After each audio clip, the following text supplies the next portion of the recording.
Hello future nurses, welcome back to our fundamental of nursing series day 5। आज का topic है fluid and electrolyte balance, dehydration, IV therapy और blood transfusion. मैं जानती हूँ nursing journey easy नहीं होती, कभी कभी लगता है टॉपिक्स बहुत टफ और याद ही नहीं रहते, लेकिन याद रखिए आप हर एफर्ट, हर एक दिन की पढ़ाई एक पेशेंट की ज़िंदगी को बेहतर बनाता है। सोचो, एक पेशेंट को डिहाइड्रेशन है या एक्सीडेंट के बाद उसे ब्लड ट्रांसफ्यूजन की ज़रूरत है। उस वक्त एक नर्स ही उसकी सबसे बड़ी स्ट्रेंथ होती है और वो नर्स आप बनोगे। इसीलिए आज के टॉपिक्स एग्ज़ाम के लिए ही नहीं बल्कि आपके कैरियर और रियल लाइफ प्रैक्टिस के लिए भी बहुत इंपॉर्टेंट है।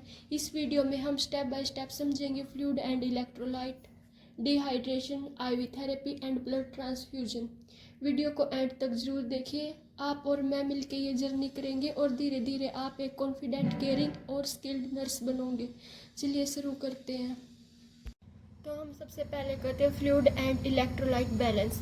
इसको करने से पहले हमें पता होना चाहिए फ्लूइड एंड इलेक्ट्रोलाइट होता क्या है। हमारी बॉडी मोस्टली वाटर से बनी होती है, 60% अराउंड, ठीक है। और जो ये वाटर है वो ट्रांसपोर्टेशन में हेल्प करता है। किस चीज़ की ट्रांसपोर्टेशन? ऑक्सीजन की, न्यूट्रिएंट्स की। इस तरह से वो हेल्प करता है हमारी बॉडी को। अब इसकी डेफिनेशन कर लेते हैं। The process of maintaining proper distribution of fluid and correct concentration of electrolytes, minerals in the body. इसमें क्या बोला गया है कि ये एक प्रोसेस होती है जिसमें हमारी बॉडी में प्रॉपर अमाउंट में फ्लूइड एंड इलेक्ट्रोलाइट्स का डिस्ट्रीब्यूशन करते हैं। उसको फ्लूइड एंड इलेक्ट्रोलाइट बैलेंस बोला जाता है। Our body is mostly water, जैसे मैंने आपको पहले बताया था, हमारी जो बॉडी है वो मोस्टली वाटर होती है। And this water is divided into 2 main area. और जो ये वाटर का डिस्ट्रीब्यूशन होता है वो मेन 2 एरियाज में होता है। कौन कौन से एरियाज में वो हम करते हैं वाटर डिस्ट्रीब्यूशन? इंट्रासेलुलर फ्लूइड, जिसको ICF बोलते हैं, अबाउट 2/3 ऑफ बॉडी वाटर। ये इंट्रासेलुलर फ्लूइड होता है, ये मेनली सेल्स में होता है। और इसकी अमाउंट कितनी होती है? जो हमारा टोटल बॉडी फ्लूइड होता है उसका 2/3 यही पे होता है।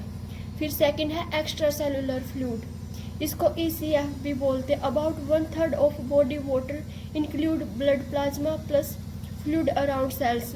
जो ये था ये तो होता है सेल में, और ये अराउंड सेल ब्लड प्लाज्मा में होता है। ये कितनी, इसकी अमाउंट कितनी होती है? 1/3 of our total body fluid. अब आ गया है इलेक्ट्रोलाइट। इलेक्ट्रोलाइट क्या होता है? Salts and minerals in water that carry charge.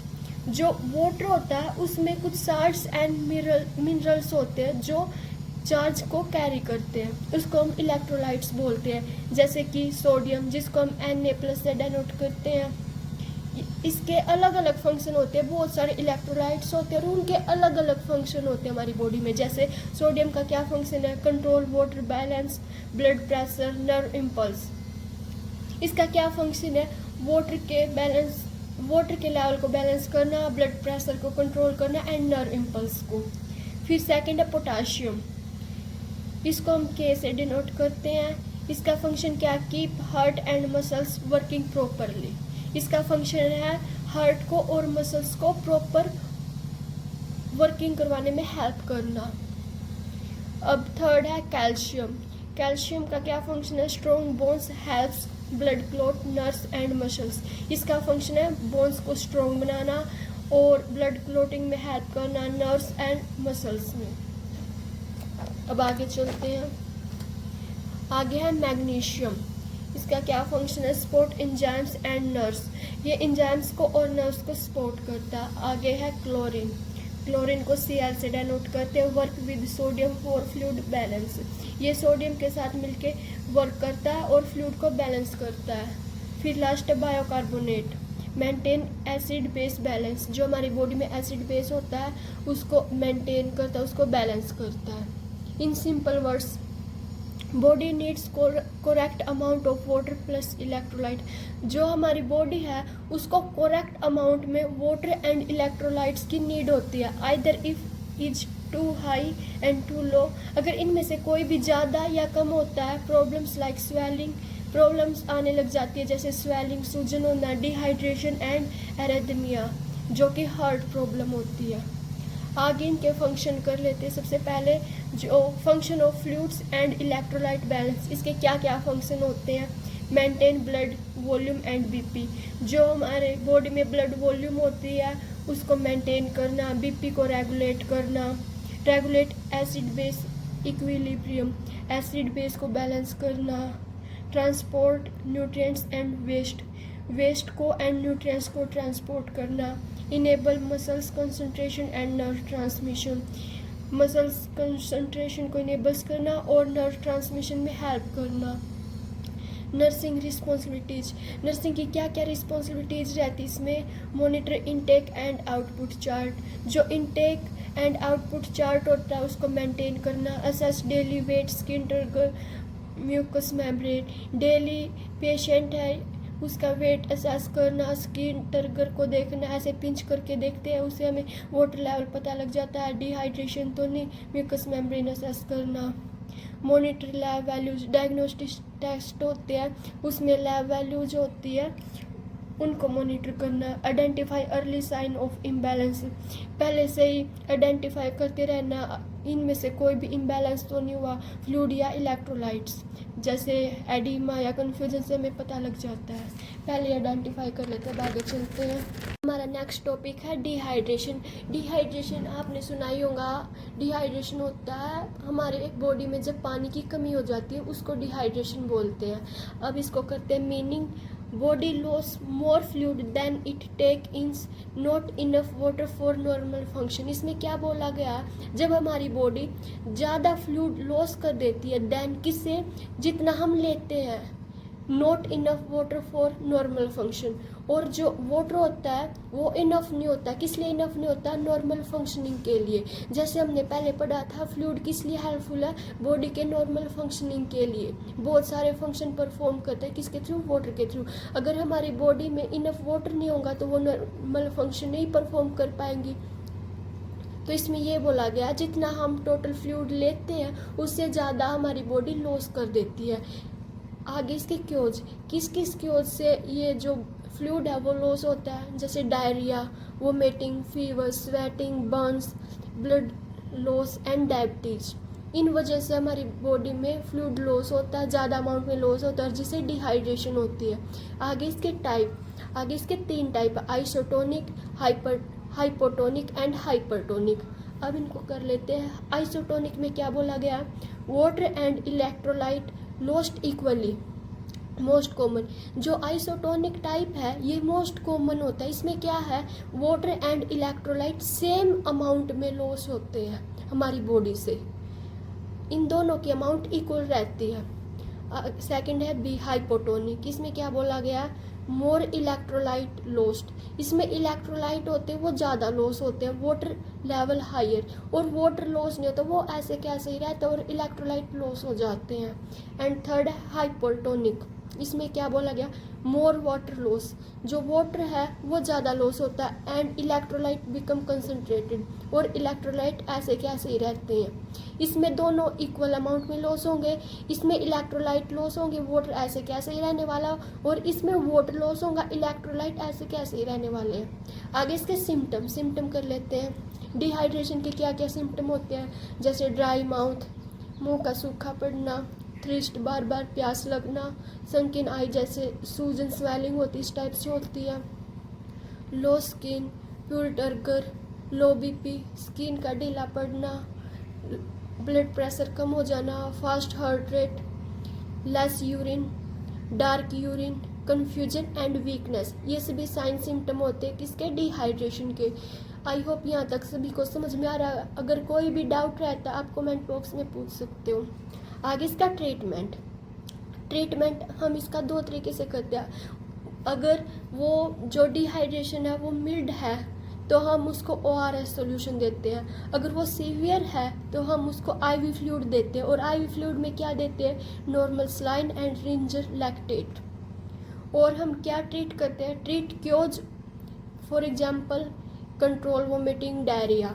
जिसकी वजह से ये डिहाइड्रेशन हो रहा है, अगर हम उसी को ट्रीट कर दें तो ऑटोमेटिक डिहाइड्रेशन ठीक हो जाता है। तो जिस वजह से डिहाइड्रेशन हो रहा है हम उसको भी ट्रीट करेंगे। अगर वोमिटिंग से हो रहा है तो वोमिटिंग को ट्रीट करेंगे, डायरिया से हो रहा है तो डायरिया को ट्रीट करेंगे। इन simple words, dehydration means low water in body. Dehydration का क्या मतलब होता है? हमारी बॉडी में कम पानी होना। Patient look weak, thirst, low BP, और पेशेंट वीक दिखने लगेगा, उसको बार बार प्यास आने लगेंगी और लो बीपी हो जाएगा। Nurse gives ORS if mild. अगर मिल्ड है डिहाइड्रेशन तो उसको ORS देंगे। IV fluids if severe. अगर डिहाइड्रेशन सीवियर है तो उसको हम IV फ्लूइड देंगे। अब हम आगे चलते हैं। IV थेरेपी, जिसको हम इंट्रावेनस थेरेपी बोलते हैं। इसका क्या मीनिंग होता है? Giving fluid medicine directly into when using IV line. इसमें बोला गया है IV लाइन का यूज करके fluids and medicine directly when में देना। हम IV लाइन का यूज करते हैं और डायरेक्टली हम वेन्स में मेडिसिन या फ्लूइड देते हैं। Why we give IV fluid therapy, IV fluid therapy. हम क्यों IV फ्लूइड थेरेपी देते हैं? इसके क्या रीजन होते हैं, क्या इंडिकेटर होते हैं, क्या इंडिकेशन होती है? To replace fluid and electrolyte. अगर हमारी बॉडी से फ्लूइड एंड इलेक्ट्रोलाइट लॉस हुआ है तो हम उसको रिप्लेस करने के लिए IV थेरेपी देते हैं। For example in dehydration and shock. To give medicine fast. अगर हमें फास्टली मेडिसिन देनी होती है किसी भी इमरजेंसी कंडीशन में, जैसे पेन किलर्स, तो IV के थ्रू हम वो फास्टली एब्जॉर्ब करवा देते हैं। To give nutrients if patient can not eat. अगर पेशेंट खुद से खाना नहीं खा सकता, खुद से न्यूट्रिएंट्स नहीं ले सकता, तो हम उसका IV के थ्रू देते हैं। फॉर ब्लड ट्रांसफ्यूजन, ब्लड को ट्रांसफ्यूज करने के लिए भी हम IV का यूज करते हैं। टाइप ऑफ IV फ्लूइड, कितने तरह के IV फ्लूइड होते हैं? फर्स्ट है isotonic, same concentrated as blood. जो आइसोटोनिक फ्लूइड होता है उसकी सेम कंसनट्रेटेड होती है, किसकी जैसे? सेम ब्लड के जैसे। Expand blood volume, for example normal saline, Ringer, lactate. इसका क्या फंक्शन होता है? ये ब्लड की वॉल्यूम को एक्सपेंड करता है, ज़्यादा करता है। और इसमें हम क्या क्या, इसके एग्जांपल है normal saline and Ringer, lactate. फिर सेकंड है हाइपोटोनिक, इसमें क्या होता है? लेस कंसनट्रेटेड, ये लेस कंसनट्रेटेड होता है। Isotonic same concentrated as blood के जैसा, and hypotonic less concentrated. Moves water into cells, इसका क्या फंक्शन होता है? जो वाटर होता है वो सेल्स में मूव करवाता है। For example 0.5% saline. आगे थर्ड है हाइपरटोनिक, मोर कंसनट्रेटेड, ये मोर कंसनट्रेटेड होता है। Pulls water out of cells, और इसका क्या फंक्शन होता है? जो सेल्स है उसमें से वाटर को बाहर निकालता है। For example 3% saline, dextrose 10%। And last है कोलोइड, इसमें क्या बोला गया है? Contain large molecules that stay in blood and expand plasma. इसमें ये लार्ज मोलिक्यूल्स कंटेन करता है और इसका क्या फंक्शन होता है? ये ब्लड में स्टे करता है एंड जो लार्ज मोलिक्यूल्स होते हैं वो ब्लड में स्टे करते हैं और प्लाज्मा उसको एक्सपैंड करते हैं। For example albumin. आगे इसकी कॉम्प्लिकेशन, इसकी क्या क्या कॉम्प्लिकेशन हो सकती है? किसकी? IV थेरेपी की। अगर हम IV थेरेपी देते हैं किसी भी पेशेंट को या किसी को भी, तो उसमें क्या क्या कॉम्प्लिकेशन देखने को मिलती है? फर्स्ट है इन्फिल्ट्रेशन। इन्फिल्ट्रेशन में क्या बोला गया? Fluid leaks under skin. जब हम IV थेरेपी देते हैं तो कई बार स्किन के अंदर फ्लूइड लीक होने लग जाता है, वो सही से इंसर्ट नहीं हो पाती IV, जो हम IV लाइन देते हैं। फिर सेकंड है फेलेबाइटिस, इसमें होता है वेन की इन्फ्लामेशन हो जाती है। अब हम आगे चलते हैं। फ्लूइड ओवरलोड, अगर हम बहुत ज़्यादा फ्लूइड दे देते हैं तो वो ओवरलोड करने लग जाता है। फिर air embolism, air bubble enter when, air embolism बन जाता है। ये क्यों बनता है? जब हम IV पाइप होती है उसमें से एयर को रिलीज नहीं करते तो एयर हमारी वेन के अंदर चली जाती है और बबल्स बन जाते हैं वहाँ पे। फिर लास्ट है इन्फेक्शन, अगर हम एसेप्टिक टेक्निक का यूज सही से ना करें तो इन्फेक्शन बनने के चांस रहते हैं। ये सभी कॉम्प्लिकेशन देखने को मिलती है। आगे है साइट फॉर आईवी थेरेपी। कौन कौन सी साइट होती है जो हम आईवी थेरेपी देने के लिए सिलेक्ट करते हैं? कॉमन साइट्स होती है dorsal hand, when, cephalic basilar and median cubital. For infant के लिए कौन कौन सी होती है? Scalp, veins. अवॉइड, हमें ये किस चीज़ में, हमें कब ये अवॉइड करना चाहिए? इन्फेक्शन एरिया, हम जहाँ इन्फेक्शन हो रखा हो हमें वो साइट सिलेक्ट नहीं करनी। लिम्फ विद एडिमा, किसी भी लिम्फ में एडिमा हो रखा हो, एडिमा होता है वाटर फील हो जाता है लिम्फ में। फिस्टुला और आफ्टर मैस्टमी, मैस्टमी में क्या बोलते हैं? ये होती है किसी भी तरह की एक या दोनों ब्रेस्ट की सर्जरी, उसका मैस्टमी बोलते हैं। आगे है nurses role in IV therapy. Nurses के क्या क्या रोल रहते हैं आईवी थेरेपी में? Verified doctor's order type, rate and volume. सबसे पहले वेरीफाई करेंगे डॉक्टर के ऑर्डर, किस टाइप का आईवी थेरेपी देनी है, किस रेट से एंड कितनी वॉल्यूम में। Select vein and maintain aseptic technique, अच्छे से वेन का सिलेक्शन करेंगी और एसेप्टिक टेक्निक को मेंटेन करेंगी। रेगुलेट फ्लो रेट एक्यूरेटली, जो आईवी थेरेपी की फ्लो रेट होती है उसको एक्यूरेटली मॉनिटर करेंगी, उसको रेगुलेट करेंगी। Monitor site for redness, swelling, pain, monitor करती रहेंगी उस साइट को जहाँ हम आईवी थेरेपी दे रहे हैं वहाँ पे किसी तरह की रेडनेस, स्वेलिंग या पेन तो नहीं। Monitor patient vital, urine output and lung sound, और बार बार जो पेशेंट है उसके वाइटल्स लेंगी, उसको मॉनिटर करेंगी, यूरिन आउटपुट चेक करेंगी and lung sound.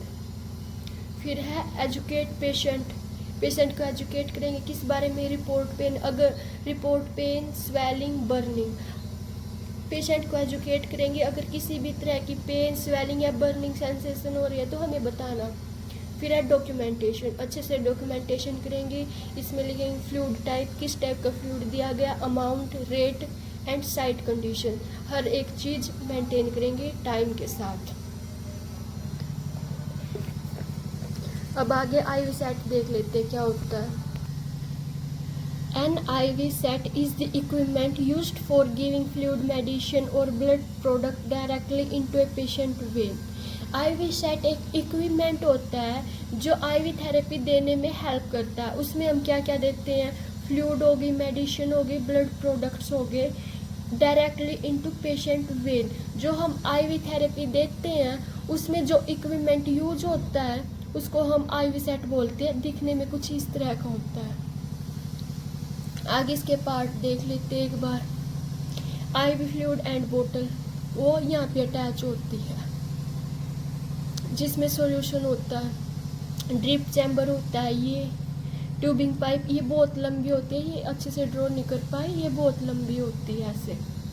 Roller clamp, ये होता है, यहाँ से हम जो कंट्रोल दी फ्लो रेट, जो रेट होता है फ्लो रेट, हम उसको कंट्रोल करते हैं इसकी हेल्प से, ये ऐसे रोटेट होता है। फिर है इंजेक्शन पोर्ट, यहाँ पे इंजेक्शन पोर्ट होता है, यहाँ पे कहीं भी हो सकता है, ठीक है, हम उसके थ्रू इंजेक्शन देते हैं। मेनली वो यहाँ पे होता है, ऐसे अलग से एक ट्यूब होती है, वहाँ हम इंजेक्शन इंसर्ट करते हैं। आगे इसके टाइप, कुछ इसी प्रकार से इसके बहुत सारे पार्ट होते हैं, आप वो देख लेना। आगे इसके टाइप, ये 3 टाइप की होती है। Micro drip set, delivery 60 drop equal to 1 ml, used for children, ये मेनली चिल्ड्रन के लिए यूज होता है। इसमें क्या होता है, 1 ml में 60 ड्रॉप्स होती है। फिर है macro drip set, 10 to 20 drops in 1 ml, इसमें 1 ml में 10 to 20 ड्रॉप्स होते हैं, ये यूज्ड फॉर अडल्ट्स, ये अडल्ट्स के लिए यूज होती है। और फिर थर्ड है blood set, have specific filter for blood transfusion, ये ब्लड ट्रांसफ्यूजन के लिए यूज होती है और इसमें स्पेसिफिक टाइप का फिल्टर होता है जो फिल्टर करता है ब्लड को। आगे चलते हैं। अब आगे है ब्लड ट्रांसफ्यूजन, ये भी बहुत ज़्यादा इंपॉर्टेंट टॉपिक, इसको भी ध्यान से देखना।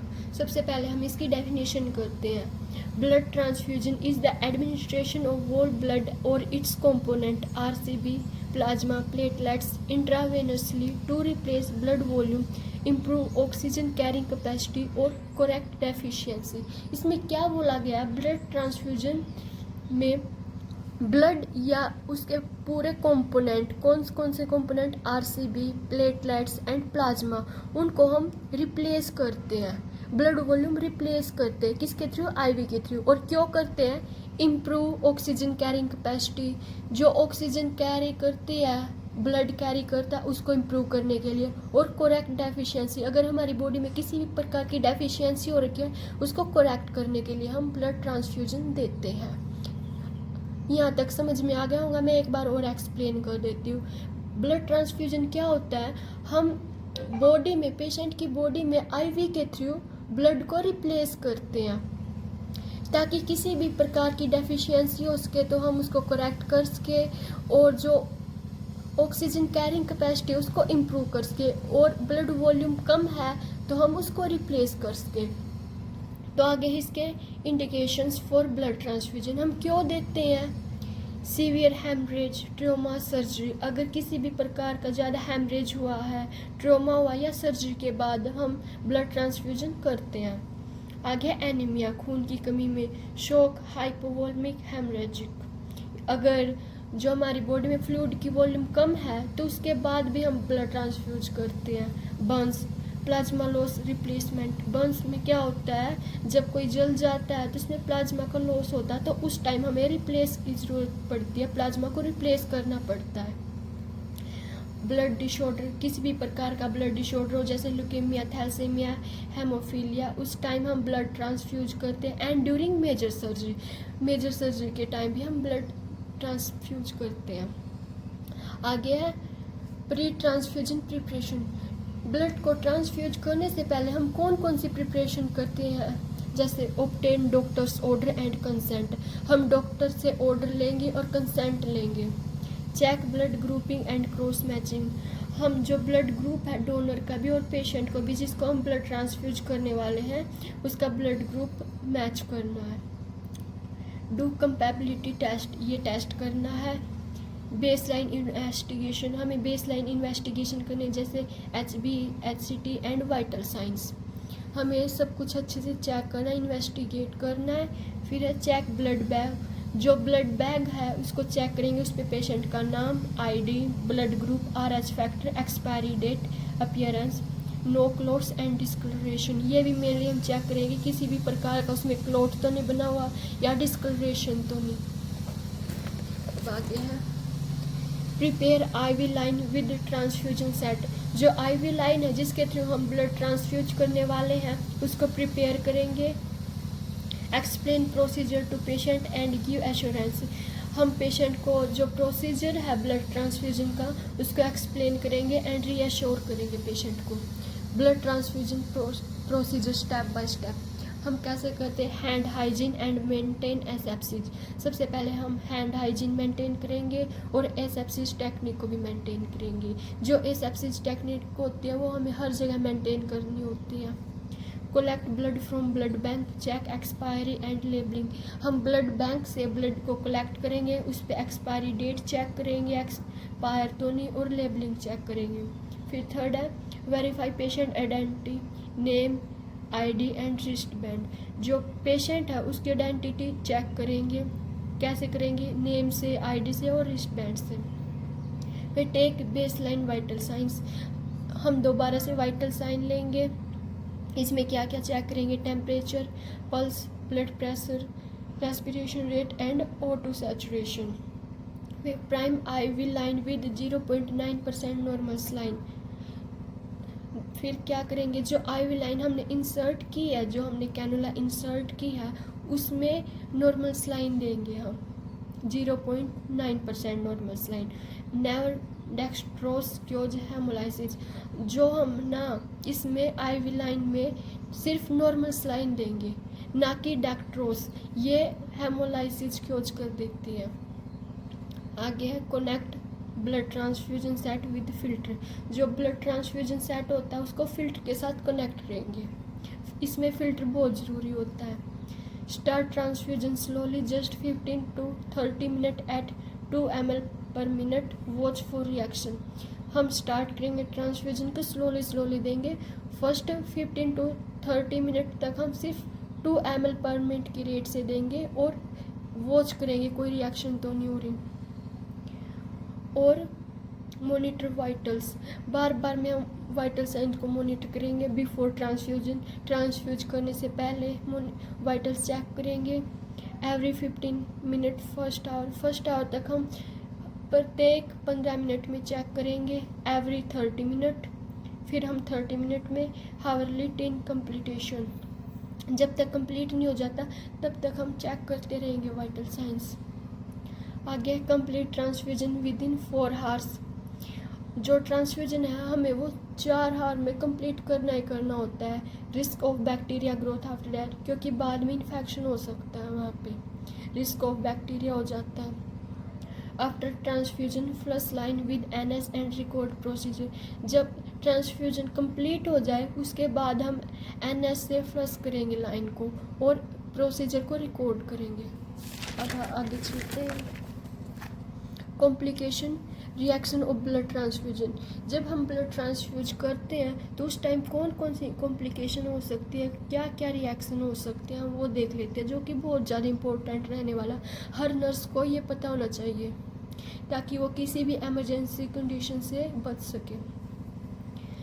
Always stop transfusion immediately if any reaction occur, अगर किसी भी प्रकार की हमें कोई भी रिएक्शन देखने को मिलती है तो हमें इमीडिएटली तुरंत ब्लड ट्रांसफ्यूज रोक देना चाहिए। ए reaction means the patient's body is not accepting the blood properly or there is some problem with blood giving process। Reaction क्या होता है, अगर हमें यही नहीं पता रिएक्शन क्या होता है तो हम कैसे समझ पाएंगे कि कॉम्प्लिकेशन क्या होता है। उससे पहले हमें ये पता होना चाहिए रिएक्शन होता क्या है। Reaction means patient body is not accepting the blood properly, इसमें बोला गया है कि जब किसी भी पेशेंट की बॉडी प्रॉपरली एक्सेप्ट नहीं कर पा रही, एक्सेप्ट नहीं कर पा रही उस ब्लड को, या जो वो प्रोसेस है जिस प्रोसेस से हम ब्लड उसको प्रोवाइड कर रहे हैं उसको एक्सेप्ट नहीं कर पा रही, तो रिएक्शन शो करती है, उसको हम रिएक्शन बोलते हैं। यहाँ तक समझ में आ रहा होगा। फिर हम आगे रिएक्शन देख लेते कितने तरह की होती है। फर्स्ट है फेब्राइल रिएक्शन, फीवर रिएक्शन, इसमें फीवर हो जाता है। इसके क्या क्योज रहते हैं, patient's body react to WBC और प्रोटीन इन डोनर ब्लड, जो पेशेंट की बॉडी होती है वो रिएक्ट करने लग जाती है। किससे रिएक्ट करती है वो, जो डोनर के ब्लड में WBC और प्रोटीन है उसके साथ रिएक्ट करने लग जाती है। Sign symptom fever, chill, shivering, headache, ये इसके साइन सिम्टम रहते हैं। Not very dangerous but need attention, ये ज़्यादा डेंजरस नहीं होती लेकिन अटेंशन की इसमें ज़रूरत होती है।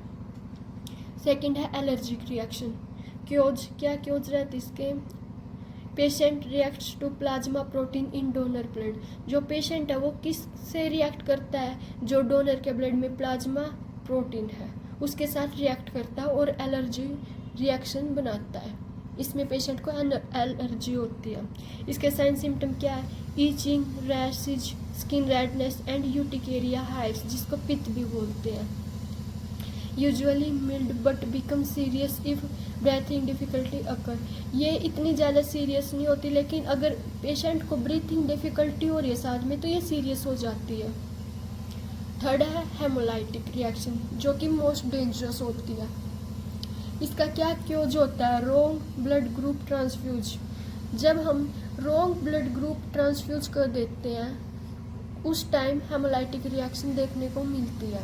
इसके साइन सिम्टम क्या रहते हैं, severe back pain, chest pain, fever, dark red urine, low blood pressure, patient में कोलैप्स, ये इतनी ज़्यादा सीरियस हो जाती है पेशेंट कोलैप्स भी कर जाता है। Emergency can chaos kidney failure and death if not treated quickly, अगर ये जल्दी से ट्रीट नहीं की गई तो पेशेंट की किडनी फेल हो जाती है और डेथ भी हो सकती है, इतनी ज़्यादा सीरियस होती है। इसलिए हमें सबसे पहले अच्छे से मैच करना चाहिए ब्लड ट्रांसफ्यूज करने से पहले, बल्कि हमें 2 बार चेक करना चाहिए, अच्छे से लेबलिंग, ग्रुप मैचिंग करनी चाहिए और RH फैक्टर। फिर आगे है सेप्टिक रिएक्शन, इन्फेक्शन रिएक्शन, इसका क्या क्योज होता है, blood bag is contaminated with bacteria, जो ब्लड बैग है वो अगर कॉन्टेमिनेटेड हो तो सेप्टिक रिएक्शन देखने को मिलती है। साइन सिम्टम क्या रहते हैं, high fever, chills, very low BP, shock. Life threatening condition urgent treatment, इसमें भी अर्जेंट ट्रीटमेंट की नीड होती है। फिफ्थ है सर्कुलेटरी ओवरलोड, नाम से ही पता लग रहा है इसके तो। Cause giving blood too fast और टू मच, अगर हम ब्लड ज़्यादा या ज़्यादा जल्दी दे देते हैं तो सर्कुलेटरी ओवरलोड हो जाता है। साइन सिम्टम क्या होते हैं? Shortness of breathing, cough, swollen vein, high BP, fluids in lung. Common in heart and kidney patient, ये कॉमनली किस में देखने को मिलता है? जो हार्ट और किडनी के पेशेंट्स होते हैं उसमें सर्कुलेटरी ओवरलोड रिएक्शन देखने को मिलती है। सिक्स्थ है air embolism, cause air bubble enter the vein during transfusion, जब ट्रांसफ्यूजन के टाइम एयर बबल्स होते हैं वो वेन में एंटर कर जाते हैं। Sign symptom sudden chest pain, breathing difficulty, bluish lips, skin, patient में कोलैप्स। तो हमें ब्लड ट्रांसफ्यूज करने से पहले जो पाइप होती है आईवी पाइप, उसमें से एयर रिलीज करनी चाहिए, उसके बाद ही ट्रांसफ्यूजन स्टार्ट करना चाहिए। सेवंथ है delay reaction, appear after many transfusion. जो डिले रिएक्शन होती है इसका क्या मतलब होता है? ये उस टाइम नहीं देखने को मिलती, लेकिन जब बहुत सारे ट्रांसफ्यूज कर देते हैं उसके बाद हमें ये शो होने लगती है। जैसे इसका है iron overload, too much iron in body, many transfusion, damage organ. इसमें क्या होता है? जो आयरन होता है वो ओवरलोड हो जाता है, किसके बाद? जब हम बहुत सारे ट्रांसफ्यूजन कर देते हैं और ये ऑर्गन को डैमेज कर देता है। Infection, if blood not tested properly, अगर उस टाइम हमने जो डोनर का ब्लड है, जो ब्लड बैग था वो अच्छे से टेस्ट नहीं किया और उसमें किसी भी तरह की डिजीज होती है या किसी भी तरह का वायरस होता है तो बाद में पेशेंट को भी कॉज कर सकता है, जैसे HIV, हेपेटाइटिस बी, मलेरिया। फिर थर्ड है allo immunization, body makes antibodies against repeated donor blood, future transfusion में बिकम हार्डर। इसमें क्या बोला गया है? जब बहुत सारे ट्रांसफ्यूज कर देते हैं तो धीरे धीरे जो हमारी बॉडी है और डोनर ब्लड के लिए एंटीबॉडीज बनाने लग जाती है और फ्यूचर में ट्रांसफ्यूजन बहुत ही मुश्किल हो जाता है। अब आगे है nurses role in blood transfusion, nurse के क्या क्या रोल रहते हैं? फर्स्ट है confirm doctor order and consent, maintain aseptic technique, verify right patient, right blood, right group and right unit, keep emergency tray ready, auto adrenaline, steroid and antihistamine. ये किस लिए होता है? अगर कोई भी रिएक्शन होने लग जाती है कोई भी ब्लड ट्रांसफ्यूजन के टाइम तो हम ये मेडिसिन देते, ये इंजेक्शन इंसर्ट कर देते पेशेंट में। Observe closely for first 15 minute, हम पेशेंट को क्लोजली ऑब्जर्व करेंगे पहले 15 मिनट तक ताकि किसी भी प्रकार की रिएक्शन हो रही हो तो हमें उसका पता लग जाए।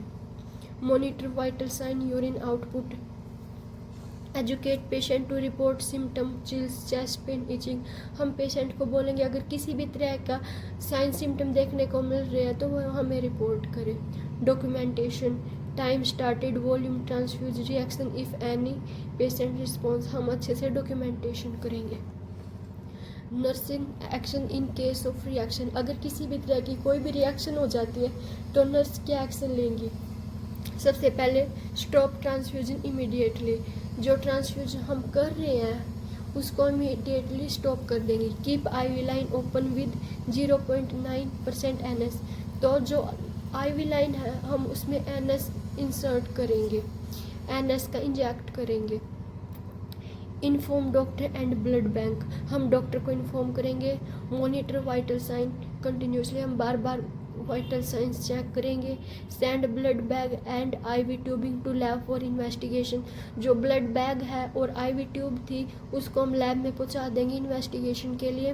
प्रोवाइड एमरजेंसी मैनेजमेंट, हम एमरजेंसी मैनेजमेंट प्रोवाइड करेंगे जैसे O2 drugs and prescribe. Reassure patient को reassure. So future nurses, today we completed one more step of our journey together. हमने डिस्कस किया fluid and electrolyte balance, dehydration, IV therapy और blood transfusion. ये topic सिर्फ exam के लिए नहीं बल्कि हर नर्स की डेली प्रैक्टिस और पेशेंट केयर के लिए एसेंशियल है। और इस नोट्स की PDF मैंने डिस्क्रिप्शन एंड कमेंट बॉक्स में पिन कर दिया, वहाँ से डाउनलोड कर लेना। अगर आपको ये वीडियो हेल्पफुल लगा तो लाइक शेयर एंड सब्सक्राइब ज़रूर कीजिए, क्योंकि हमारी जर्नी यही ख़त्म नहीं होती।